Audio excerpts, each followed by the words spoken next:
अस्सलाम वालेकुम दोस्तों, सोप सीरियल दौलाब जे ईंदड़ नई एपिसोड में छा थींदो ऐं छा थियण वारो आहे इन जी तफ़सीलात ॼाणण लाइ जेकॾहिं असांजे चैनल ते नवां आहियो त महिरबानी करे असांजे चैनल खे सब्सक्राइब कंदा, जीअं हर ईंदड़ नई ख़बर जल्द खां जल्द ॿाहिरनि ताईं मुहैया थी सघे।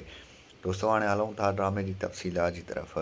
तव्हांखे ॾेखारियो वेंदो दौलाब जे ईंदड़ नई एपिसोड में तमामु बहितरीनु मज़ो थियण वारो आहे, जिते तव्हांखे ॾेखारियो वेंदो त अली ख़ान खे जेको आहे सो वॾेरे शहनवाज़ जो जेको आहे सो चमिचो जेको आहे सो रखियलु जेको चमिचो अथसि उहो मारे वेंदो। तंहिंखां पोइ उतां जेको आहे सो मुराद ऐं वारा उतां गुज़रंदा ऐं ॾिसंदा त उनजो उनजी गाॾी उते ॾिसंदा, चवंदा हे गाॾी त उनजी आहे, पर अली मुराद किथे आहे। हाणे जेको आहे सो अली मुराद ॾिसंदा त पासे सां हूंदो, छा थी सघे थो त हू मरी वञे, बहरहाल पॉसिबल चांसिस आहिनि त हू बची वञे। ऐं तव्हांखे ॿुधाईंदा हलूं त होॾऊं जेको आहे सो पंहिंजे फ़ैसिले ते जेको आहे सो थियल मंसूर ख़ान जो फ़ैसिलो जेको आहे सो उनजी ॻिची में पइजी वेंदो।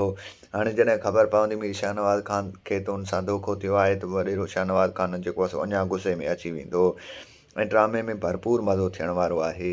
ऐं तव्हांखे ॿुधाईंदा हलूं होॾऊं रहज़न वारा ऐं ककर वारा बि माठि करे न वेहंदा, छो जो हुन सां धोखो कयो वियो आहे।